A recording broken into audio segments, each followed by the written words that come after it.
What started off as a small lie but then snowballed into, "This is my life now?" I accidentally said, "You too," when the Starbucks barista said, "Enjoy your coffee." But instead of cringing and walking away like a normal person, she looked genuinely confused and said, "Wait, what did you say?" My brain completely short-circuited. I panicked and blurted out, "I said I'll bring you coffee too sometime." She lit up with this huge smile and said, "Oh my god, that's really sweet. What's your name?" Now I'm committed to this insane promise. I came back the next Tuesday with a venti caramel macchiato. Her name tag said Emma. She was so genuinely happy she teared up a little and gave me her number saying, "Text me so I know this actually happened." I figured I'd send one polite text and let it naturally fade away. But Emma started texting me paragraphs about her terrible shift, her nightmare roommate Stephanie who never cleaned dishes and left rotting food everywhere, how my random gesture of kindness completely made her weak and gave her hope that good people still exist. I felt genuinely bad for her situation, so I kept responding with supportive messages and stupid memes to cheer her up. 3 weeks later, I'm bringing Emma coffee every Tuesday at exactly 2:47 p.m. during her break. She starts calling me her coffee angel and introducing me to her coworkers as the sweetest guy who randomly brings me coffee for absolutely no reason except pure kindness. The whole coffee shop thinks we're dating. Her manager keeps asking when I'm going to officially ask her out. I'm too deep to correct anyone now. Then her mom visited from Ohio for Emma's birthday weekend. Emma insisted I meet her, saying I was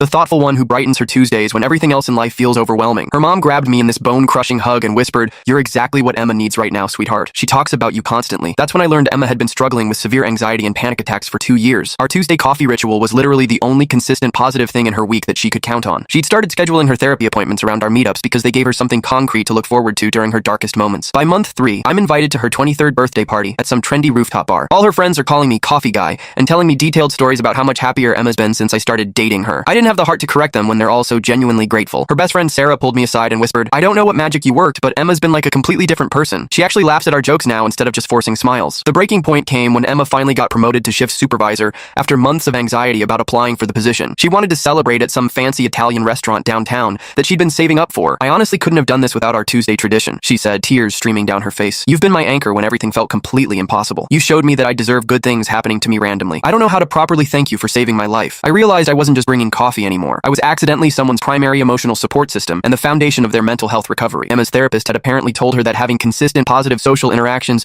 was absolutely crucial for her healing process, and somehow I'd become that irreplaceable person in her life. Now I'm 4 months deep into being someone's weekly lifeline because I couldn't handle 30 seconds of social awkwardness at a coffee counter like a normal human being. Emma just texted me a 3-paragraph essay about how excited she is for me to meet her parents this weekend. They're flying in from Cincinnati specifically to meet the coffee angel who changed their daughter's life completely and helped her find herself again after losing hope. Her dad, Richard, apparently wants to take me golfing on Sunday morning to properly thank the young man who brought our Emma back to us when we thought we'd lost her forever. Her mom has been cooking my favorite meal all week, except Emma made up what my favorite food was because she was too embarrassed to admit she didn't actually know me that well. I'm completely trapped in being someone's accidental hero over a misheard "you too" that spiraled into becoming the most important person in a stranger's mental health journey and recovery process. The worst part? I actually look forward to Tuesdays now too, and I think I'm falling for someone who's in love with a version of me that doesn't really exist.